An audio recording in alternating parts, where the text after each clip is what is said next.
Welcome to Shovelware Diggers. Our dig team is currently excavating the Softkey Shareware 2000 hit games 2CD collection. You can find a link in the video description listing the entire directory structure of this archive. Here's what our diggers have for week 202. For more information on how to join the dig team, simply follow the Patreon link in the video description. Now, without further ado, let's get to it. First up, Alex has dug up WINGAMES /casino /craps. I think this one's going to be pretty obvious what game it's going to be. Although we've got two folders here, one with a 1-2 on it and one without. Okay, it looks like they probably are different games, so I'm not going to worry about that right now. We got a lot of wave files. That's interesting. We got readme.doc, some more waves. There's our executable there, help file. Do have a file id.diz.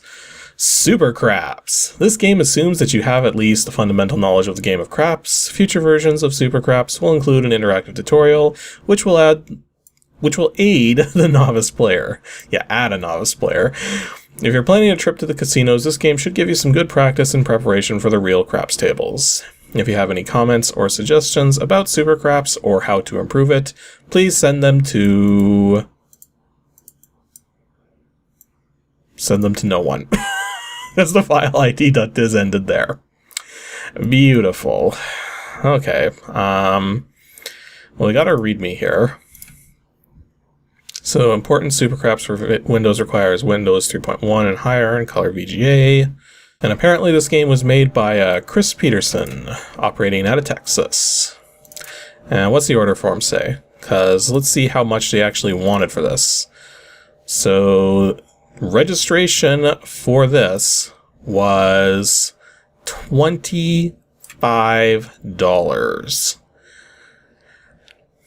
That is a lot of money for a craps game, so this better be exceptional. So it's Shareware version, for 30 days, decide you want to register. Yep, it even says right there, $25. Okay, that was an intense sound effect. No maximize button, and automatically brought up the Shareware notice again just from moving the window. That's kind of annoying. Yeah, why does it do that? Anyways, I do actually like the interface here, because it has like pretty much the full set of areas on the craps table here. Game settings, which made a boing sound. We can disable sounds, enable sound during dice roll, enable sound during bet entry, enable win-loss sounds. You know, let's get the full experience. Let's enable all of them. Apparently more settings. Roll delay and max bet. Okay. Don't see anything else going on here, so... Okay, so it forces it to be a two-player game from the looks of it. Although you can switch which player is playing, so... You theoretically don't have to ever play as player 2, I guess. So I guess, where do we want our bet to be? See, the problem is I don't know enough about craps to know what I should be betting at the start, but... Let's put it on here. Oh, after the roll, right. So let's bet 9. What are you doing? What are you doing? Can't tell if that's been sound effect's been swiped for anything. How do I make a bet then? Because it's saying I don't have a bet there. What does the help say? Oh, that's interesting. So, in place of a typical context help button, instead what it's doing is you push the F1 key while you have a particular thing highlighted, like this, and tells me the help topic doesn't exist. Great, brilliant. I think it was supposed to go to a particular area, but nope. Oh, right, it's the pass line, right. That's what I was getting the pass line and the come line confused. So how much do I want to bet here? Let's bet... Oh, let's bet 50, because we started with 500.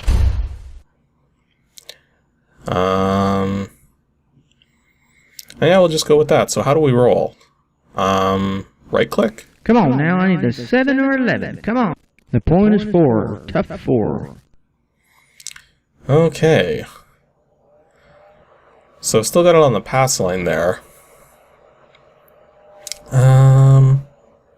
Where do I want to bet now? Because I don't think it's going to be a 4 again. 50 on the proposition bet here for 7s. Let's see. Come on, I need a 4. Player number 1. Loser. On the proposition 7. Aw. Because it wasn't a 7, it was a 10. I'll just keep rolling here. Come on, I need a 4. Well, that's a 9. Come on, I need a 4. Player number 1. Loser. On the pass line. That's actually kind of interesting how it's got some pretty dynamic voice effects going on here.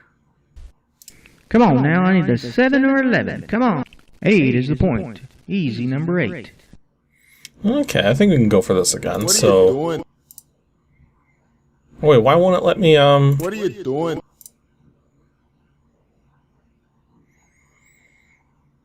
Oh.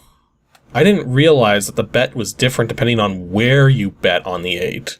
So here it says place 8 bet, here it says come 8 bet, and here it says don't come 8 bet. Craps is weird. Wait, bet must be a multiple of $6. Why? It's kind of weird. Oh, well, I guess 48. That's a multiple of 6. Come on, 8. Come on, easy 8. Come on. No, that was a 9. That doesn't do it. Come on, 8. Come on, easy 8. Come on. Come on, 8. Come on. Player number 1. Winner. On the place 8. Nice. Player number 1. Winner. On the pass line. There we go. We're already back up to 506. So yeah, this is actually pretty impressive for a craps game. Oh, I didn't place a bet. Number 9 is the point. Well, I guess that's fine. But yeah, this is actually pretty impressive, just from the level of depth to the voice effects. Not to mention the fact that it has like the full board and everything, and does seem to be handling the bets properly. Some of the sound effects are a little weird, but like, I mean, the fact that it all fits together nicely, like, this is actually a $25 craps game. That is probably worth that amount. So yeah, definitely one of the better casino games we've come across so far. Next up, Zinfidel ZT has dug up WINGAMES /WC /Dragon20. Well, something to do with dragons. Or possibly Mahjong, as typically happens, but we'll see. We got a dragon.exe, dragon20s.exe. We do have some wave files, so there's going to be some sound effects. Okay, there's sword wave files, so this probably isn't Mahjong. But we also have these text and write files. Welcome to our Win Arcade world of games for Windows. Okay. What? I'm pretty sure you can't... So, it almost looks like this guy decided to take the rating system that Sega was using and put them into images of them into this thing saying rated by author. Doesn't work that way. Also, we have a little sneak peek of what we're dealing with here. It looks like this program is called Thy Dragon, and is part of these tracker games, which, if we recall, are kind of obnoxious. So, this is going to be interesting. How much would they want for this one anyways? So registration for this game is $7.87. Very specific on that for some reason. Okay, better prepare your ears, because I got a funny feeling this is going to be very obnoxious. So, introducing Shareware version of Thy Dragon. Unregistered, obviously. An expanded continuous sound. Oh boy. So, if we click Start Game... Thank you. Thank you.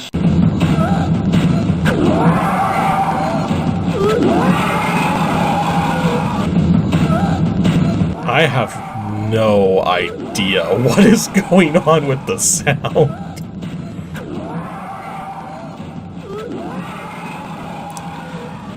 Okay, I guess we're just gonna play this thing.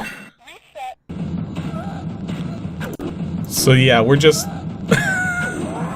we're cutting the heads off of dragons. Oh boy. And yeah, it's... Thank you. Wow. Game actually doesn't last that long. It even says right here, the full version gives you better control over the game and more time. Yeah, because that was how long? That was like 30 seconds, if even? No, it's only 15 seconds! The game only lets you play for 15 seconds. Holy jeez, that's a Shareware time limit if I ever heard of one. Thank you. Wow, this is obnoxious. At least we got a menu here that shuts it up for at least a little. So yeah, not only do I have to censor the hell out of this one, because the dragons are spurting blood everywhere, but yeah, so that was Thy Dragon. I don't think I really need to say anything about this one.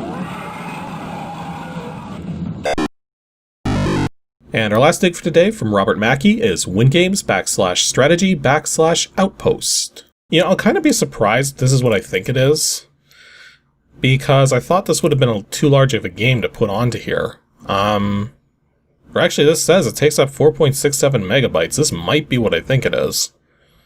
Well, we do have a file ID.diz, so what's that say? Outpost version 2.2, newest playable demo from Sierra for Windows only. This is what I think it is. Holy jeez, I didn't not expect... What? What just happened? I got... why am I in a DOS prompt? And why is my keyboard not working?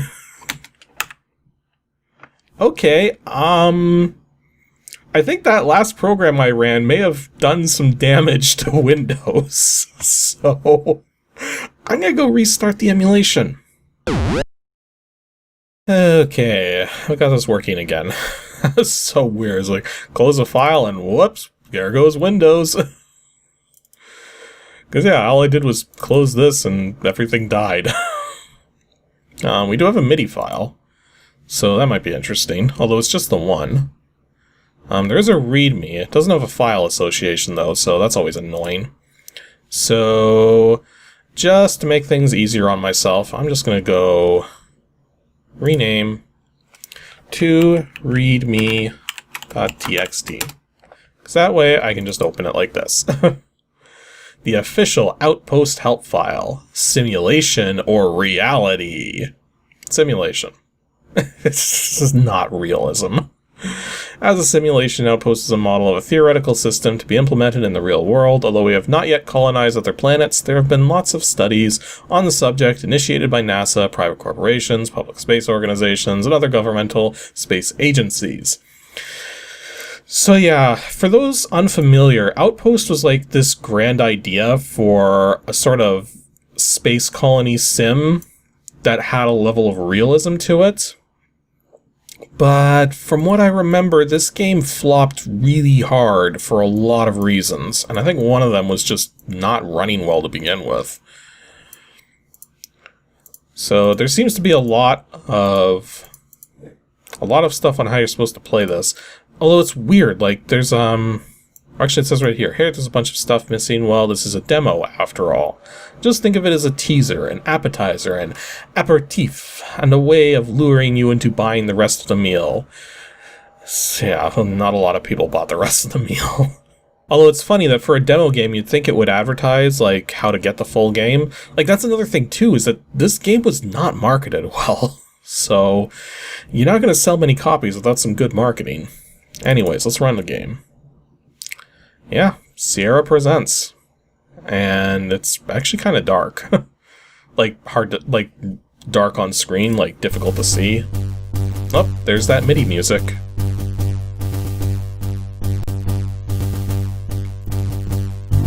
So Outpost is a strategic simulation game which allows you to explore new worlds, research new technologies, and strive to rebuild human civilization on distant planets. Based on NASA research into future space projects, that music's actually kind of distracting. So among your first crucial decisions, you will have to choose from an array of probes, satellites, seed factories, solar arrays, and other resources. Survival of your colonists will depend on your choices. Unfortunately, you can't take everything with you. And the screen just advanced on its own there. Okay, so far it's just like a bunch of screens like talking about what's going on. Like, don't get me wrong, the 3D graphics are good. But the text is kind of dull and drab. And here we are. So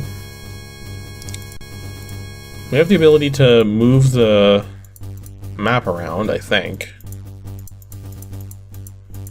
It moves very slowly, though. Can we move it on here? Okay, we can move it on here at least. So what exactly is this here? Do we have a way to look at...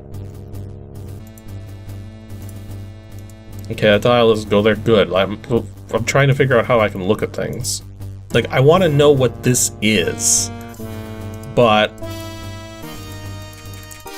I can't seem to do anything that does that. What's the help say? Also, I gotta say this music is not good. Okay, so these red circle areas are supposed to be potential resources for mining. Okay, so let's say we want to build our seed factory here. Okay, we don't have anything else we can do on this turn, so I guess run a turn? Okay, so that built something there. No idea what, but... Now I can do luxury manufacturing, residential, spew, whatever that is. Chap, smelter, agricultural dome, solar power. Okay, so if we wanted to do like a robo-miner, can we put that here? Okay, so we got a robo-miner set up. Do diggers, dozers. Well, we can get a laboratory going, I guess. That tile doesn't go there. How do you set up a laboratory then?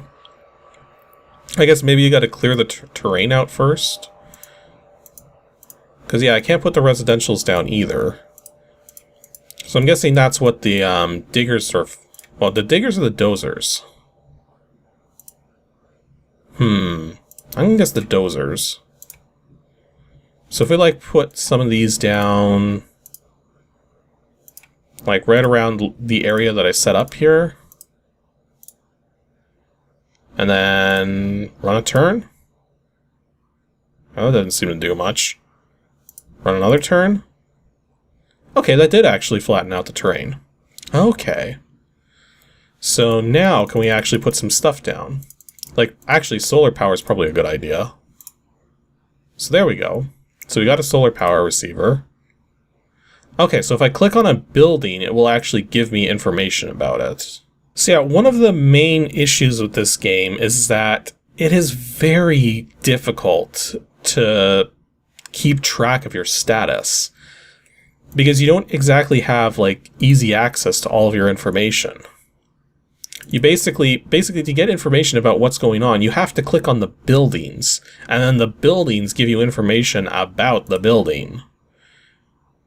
And apparently we have the ability to build bowling shoes, golf balls, and whoopee cushions from our solar power facility?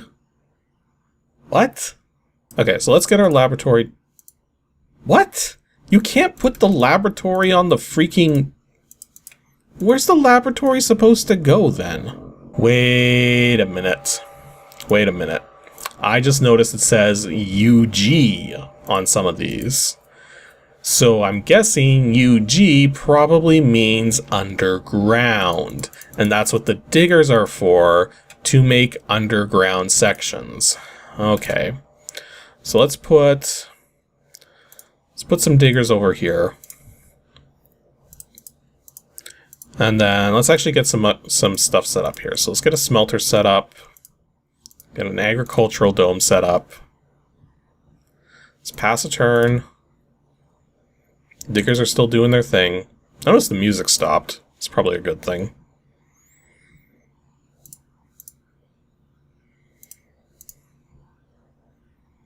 Okay, so the diggers have done their thing, I think.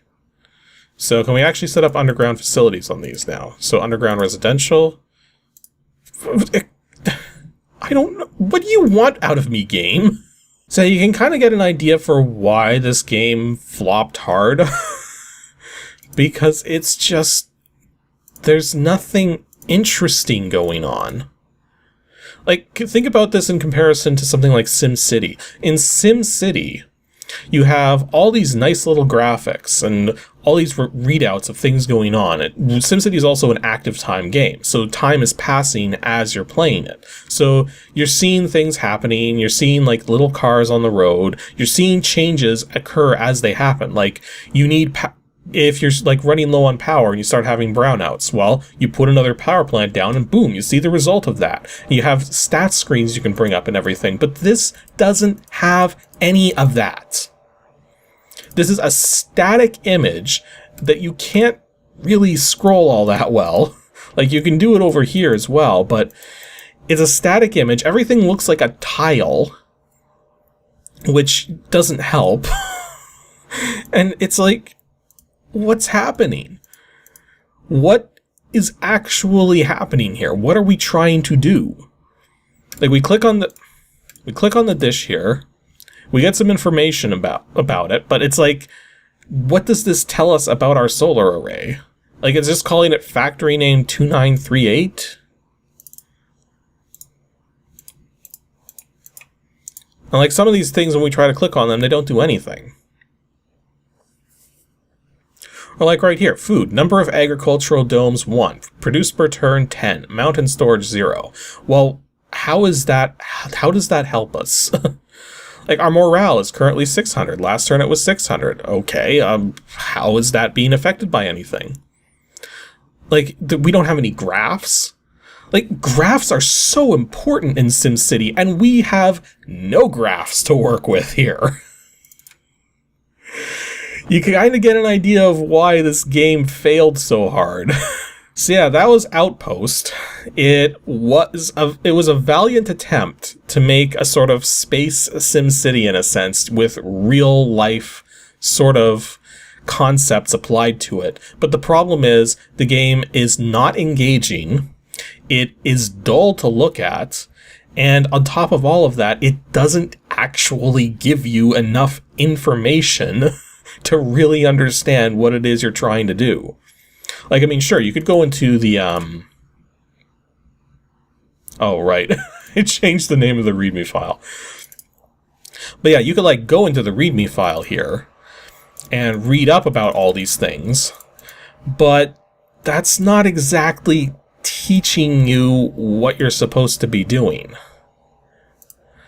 Like, there's no progression that the game's trying to set you down. Like, in SimCity, the progression is obvious. And even if you didn't know what it was, there's, like, a section that will tell you, like, this is what you have to do first. You put down your power plant, you put down your roads, you put down some industrial, commercial, and residential zones, and boom, you've got a working city. This is a lot more complicated than that, and doesn't do that. So yeah, Outpost. It's not a good game. It tried. It looks good, but it plays like balls.